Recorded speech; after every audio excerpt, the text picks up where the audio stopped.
Welcome to All Things Retreat podcast. I'm Holly Porter, your host and CEO of Retreat R&R. With over 25 years of experience in designing transformative retreats, I'm here to share insights and inspiration to help you create extraordinary experiences. Whether you're a pro or just starting out, you'll find valuable ideas here. Enjoy the ride. Let's dive in. Hi, everyone. Welcome to the All Things Retreat podcast. We are back here with another fabulous guest of mine. And John has been a friend of mine for just this last year. We met in another group and it is amazing what he's done. We'll talk a little bit about that. I've actually got to experience it now firsthand. So that was pretty exciting. But he's a neuroplastician and he's a #1 international bestselling author. Also a master executive brain coach, international speaker, trainer, and process efficiency expert. He spent 25 years as a senior level process and project manager coach and consultant before the Marines contracted him in 2007 to develop the world's first targeted neuroplasticity, I'll say that right, a training program to apply his unique methodologies to brain to improve mental efficiency. Today, thousands of people have experienced his program and 100% report significant improvements in performance in all areas of their lives. Clients include Marines, snipers, Navy SEALs, and their instructors, professional athletes, business leaders, students, children with learning disabilities, and those suffering with TBI, PTSD, ADHD, and autism. They've all had their lives positively changed by the program, which is John. So welcome to the show, John. Thanks, Holly. It's great.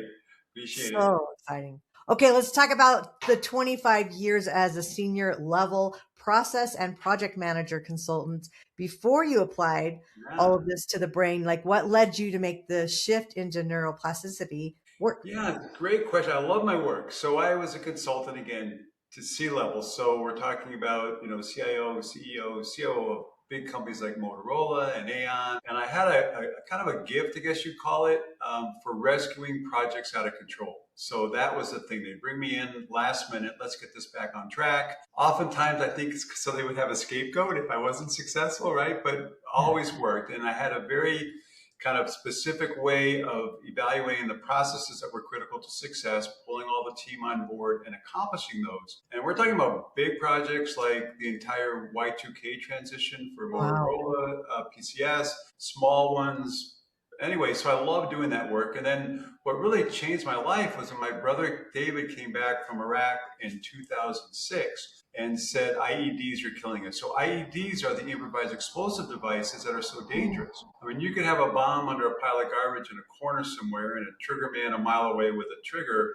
And it's so hard to determine, even to survive that because it really takes intuition. So I thought, well, maybe it's an opportunity to help save lives instead of just trying to make companies more money. So I went to a Marine event in 29 Palms, and the whole purpose of that was to bring contractors from around the world, expose us to as much about IEDs as possible, and hope that someone could come up with some sort of innovation that might help, save lives. And a lot of great ideas came out. Better radio jammers, better armor, and so forth. To me, the key was improving intuition, and I was shaking hands with the base commander, General Stone, at the last day. I guess one of these, God wink, kind of a flow kind of thing through. What if I could do the same thing for the brain that I do for operations? If I could make the brain more efficient, maybe then we could improve intuition. That was the original goal. And, neuroplasticity is the incredible, really capability of our brains to change from repetition. So I studied neuroplasticity. General Doug Stone, he gave me my first contract with the Marines. And what really opened my eyes, this is probably the most rewarding time of my life. In order to do this experiment, it was a full-blown DoD experiment, psychologists all running all over the place. And I only had 3 months to make a difference. So most psychology programs, if you look up what is 17 years, it can take 17 years to get something.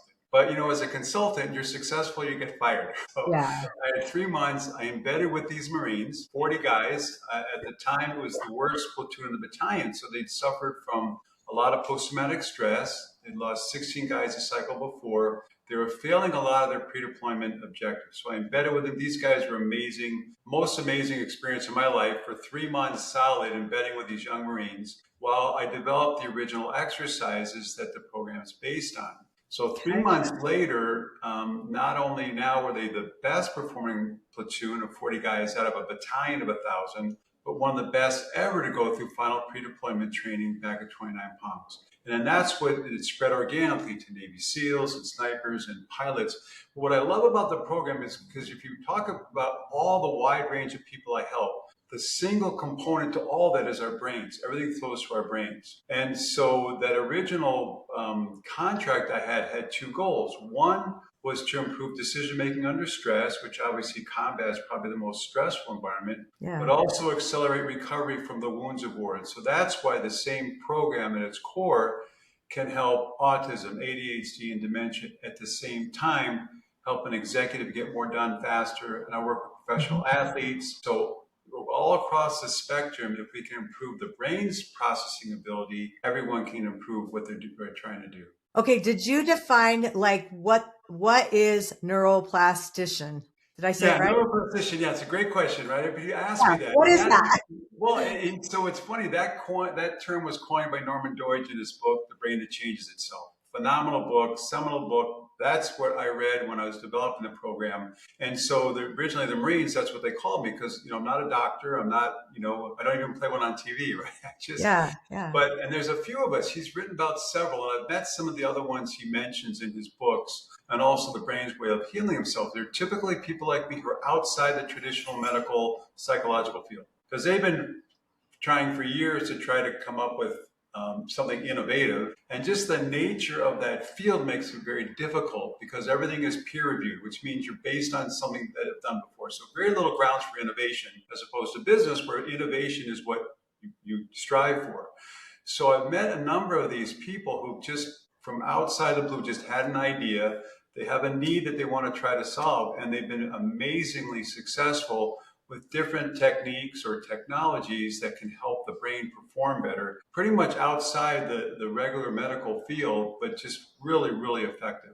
So that's a neuroplastician. Basically, we're people that use the property of neuroplasticity along with something else to change the brain very, very quickly to be better at whatever the goal is to make it better at. Okay. Well, we all need that. For sure. Yeah. Well, and it's important for your readers to think. So one of the things, the way Deutsch describes neuroplasticity is the ability of our brains to change from repetition physically, from everything we do, we say, or even think. And I always try to leave that message with people. So if you find yourself repeating the same habits over and over again, it's because you're repeating the wrong things. If you can, right? And if you want to get better at something, you have to practice, whether it's mindset or it's something you've practiced or with my program. Yeah. And we can actually help anybody change any habit in 30 minutes or less, not 30 days, using the same principles. So people just being aware that what they repeat is what's going to form the ruts that are then going to control their life. Wow. That's awesome. I listen to like binaural beats and affirmations and some brain training things like at night. I have a paid YouTube account so it doesn't interrupt with commercials. And just because I have sensories to light and sound from long COVID. So that's helped me. I've just noticed it's going all night, So when I wake up, I'm like, let's see, what am I listening to right now? Because you want to be careful what you're putting in your brain. You don't want to. That's true. Yes. Whatever. Let me just tap this one, see how this one works. Yeah.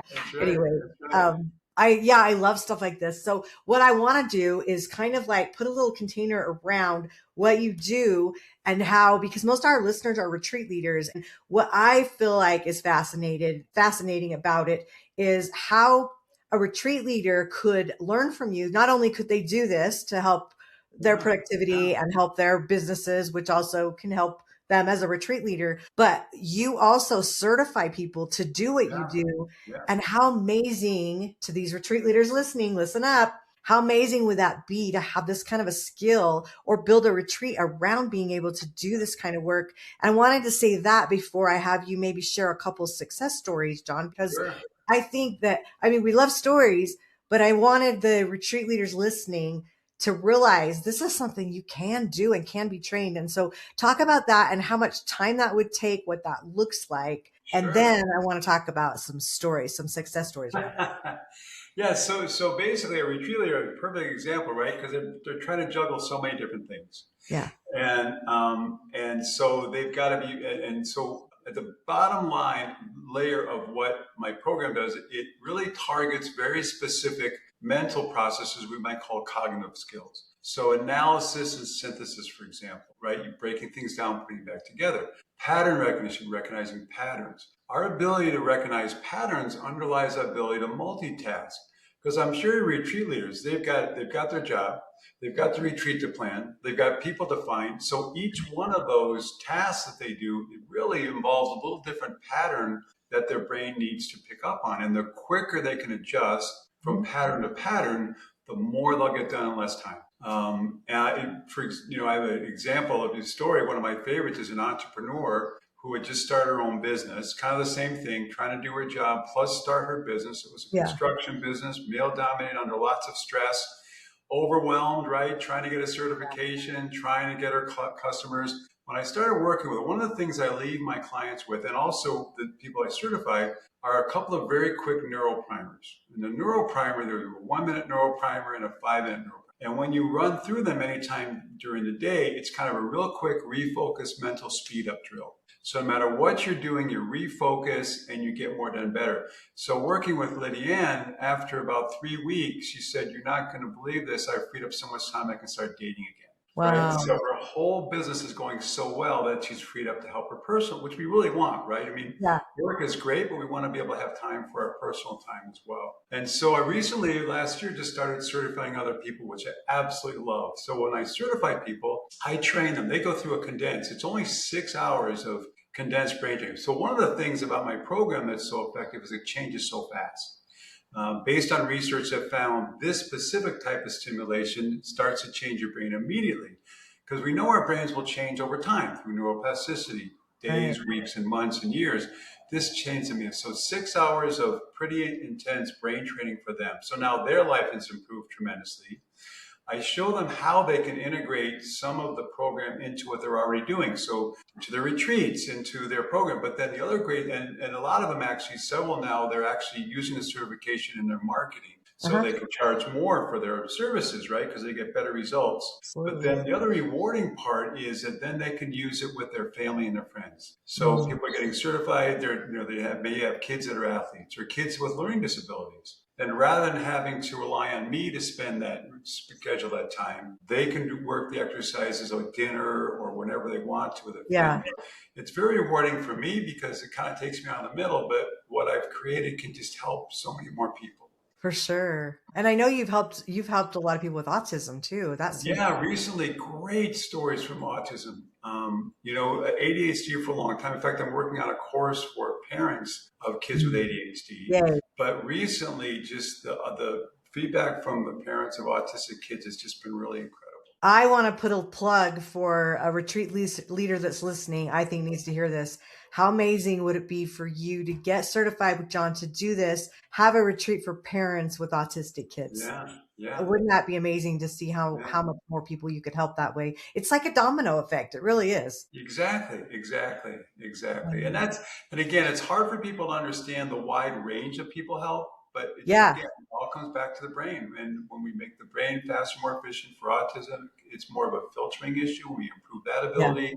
We're able to remove the stress, anxiety, whatever it is, all flows to our brain. We make the brain better and more efficient, and then everything else gets better. Well, you think about it, everybody has a brain. So everybody uses I know it's not limited market, right? Which is sometimes hard. Like you picked a good thing to focus on because everybody needs help with their brain. So, well, and another thing probably to help people understand is it's kind of like it doesn't compete with anything. And I like to use the computer model kind of as a way for people to picture this.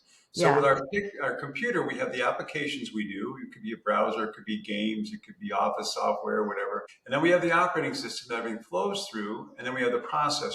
So there's a lot of wonderful, wonderful trainers that can help with the applications of our brain, right? Sales skills, or how to throw a baseball. And that also gets better with practice because of neuroplasticity. And there's a lot of wonderful people that are in the operating system, which is where psychology is. Everything Yeah. from NLP to mindset to positive, really, really powerful stuff. It can Yep. take a little while sometimes for that to make a difference because you have to repeat it and internalize it, but that's very powerful for how we filter, just like an operating system.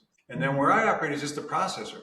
So if you get a new computer, right, the operating system in every single application works better. So when they improve the processing speed, confidence goes up, anxiety goes down, a lot of psychological issues get better, and Yeah. then everything they do. So professional athletes now gets along better with his family. So it doesn't really matter where it is. And what I love about that is what I do is very powerful, but if it's combined with something else, there's even a more of I a agree. holistic kind of benefit to it. Okay, so there's a lot of health and wellness retreats out there, Yeah. that do that kind of transformation. So you've got a lot of people, looking at the weight loss thing. And I know you told me a story about that the other day. And I know you don't want to claim that. Right, And right, with that right. being said, everybody, I think retreat leaders could really be interested in this too. So talk about what happened and why, the why it happened. Yeah, so it's interesting. So again, that same entrepreneur that I talked about that was dating in 3 weeks, but she also would track what she did during the day, and every time she ran through a neuroprimer, she got more done faster and better. Mhm. But she also, so after that, she said, oh, and I lost 12 pounds. I said, wait a minute, if we can make this a weight loss program, there's $1 million program, right? And she goes, well, I was a stress eater. And a lot of people do that, right? Because Yeah. there's so much going on. We want that dopamine. Yeah, we eat something for that Yeah. dopamine hit. So the exercises are very simple. They're based on a piece of paper. You saw one on a screen. And so she said, what I did was I taped it to my refrigerator and to my cabinet. And when I got up to get some meat because I was stressed, I ran through one of the neuroprimers, which also is a dopamine release. So I got my dopamine hit, and then I went back to work and got more done, but I didn't eat. So it was a way to get that same craving satisfied, right? But without Yeah. actually taking in the calories. And Yeah. so that way, again, I don't know if I can market it as a weight loss program, but Right. for It's a stress eaters, story. it will help. Yeah, I know. It's a story. There's all kinds of reasons people gain weight, but if you're not eating, you're probably not gaining as Right, much either. So I right, thought that was right. a really fun story. Okay, so you talk about mental efficiency. For someone Yeah. hearing that term for the first time, what does it Yeah. really mean and why does it matter? So mental efficiency is our ability to process information as efficiently as possible. It underlies everything we do. And one of the things, we did a baseline with you. So for the last 15 years, whenever we work with someone, we always do a baseline of processing speed, which really is mental efficiency. Because in order to do this baseline, you have to engage all parts of your brain. And we use a stopwatch to measure. And people notice as they go through it, they start thinking consciously, they get into flow state. Yeah. And that metric has been now for 15 years. We validate that against real world performance because no matter what you have going on in your life, if your brain can process it more efficiently and get it down into the unconscious instead of the conscious, it frees up stress and anxiety and you just get things done so much better and faster. And that one of the things I think I mentioned when we met is about the whole anticipation piece. If our brain can anticipate that something different is coming before it happens, it gives Yeah. us a huge edge. We don't get overwhelmed, we don't get stressed. And again, the example I like to use a lot is an Olympic skier I trained a few years ago who says she can, she's going down the hill at 100 miles an hour.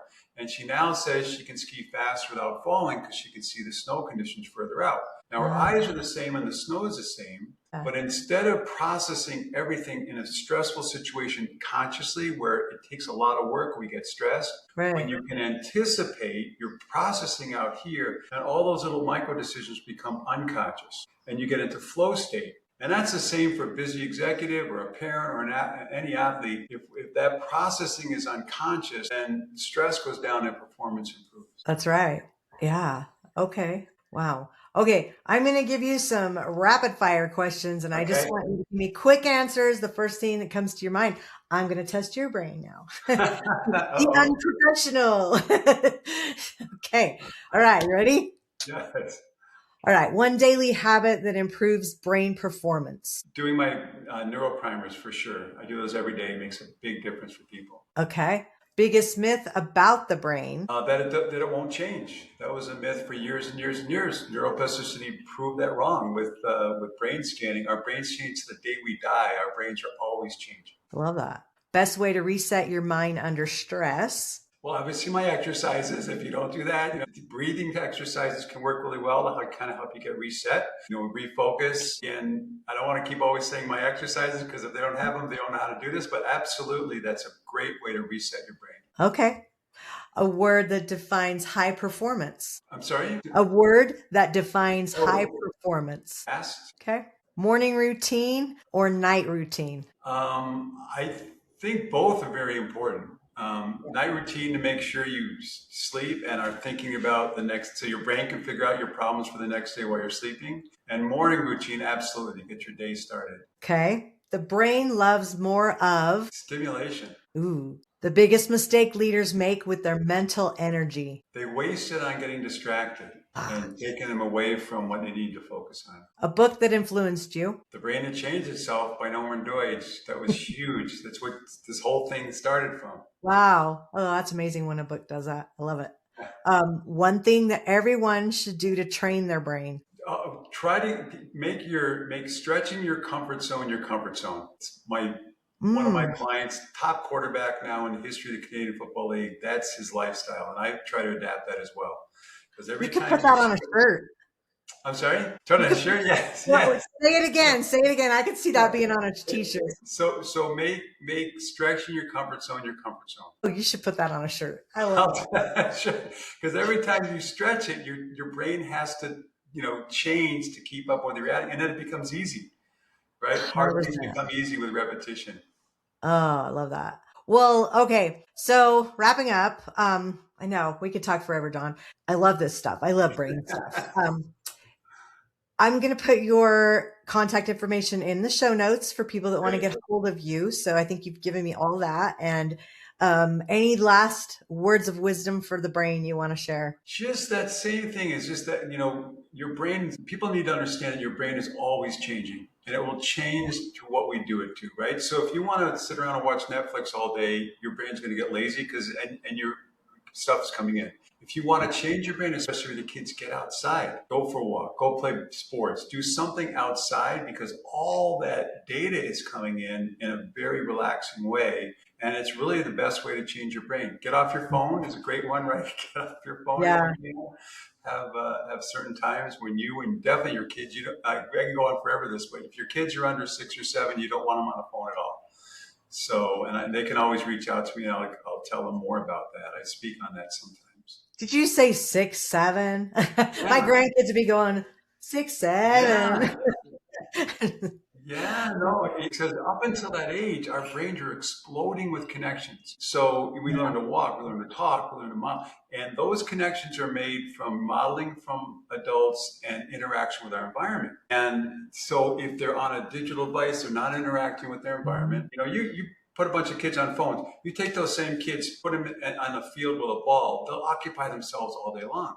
Yeah, creating new ways to do things. And then I might have mentioned when we met, there's something called digital dementia that was coined in South Korea. Those are kids that were started on their phones very, very young. By their early 20s, were already starting to develop dementia because all those foundational connections weren't made.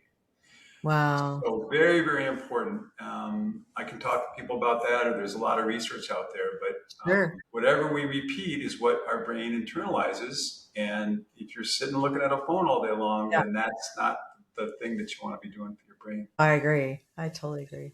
Well, okay. I've enjoyed all this, and I'm sure our listeners will love this. So reach out to John on his information if you need to have a little chat with him or want to find out a little bit more. We'll have all that information, and I appreciate you coming. Thanks for being here. This is great. I love hanging out with you. This is always I know. We have fun. All right, everyone. Till next week. Bye for now. Bye-bye. Thanks for joining us on this episode of All Things Retreat. We hope you're leaving with new ideas, fresh inspiration, and the motivation to take your retreats to the next level. Don't forget to subscribe and leave us a review. It helps us grow and reach more retreat leaders like you. And if you have any questions, topics you'd like us to cover, or just want to say hello, send us an email at info@weretreatrnr.com. Follow us on social media to stay connected and catch all the latest updates. Until next time, remember, great retreats start with great intentions. Let's make them extraordinary, one step at a time. thinking about hosting a retreat? Before you dive in, let's make sure you're really ready. Grab your free Are You Retreat Ready checklist and find out if you've got everything in place from your purpose and pricing to your audience and agenda. Don't guess. Get clear. This quick checklist will show you exactly where you stand and what you need to make your retreat a success. Click the link below in the show notes to grab your gift and take the first step toward hosting with confidence.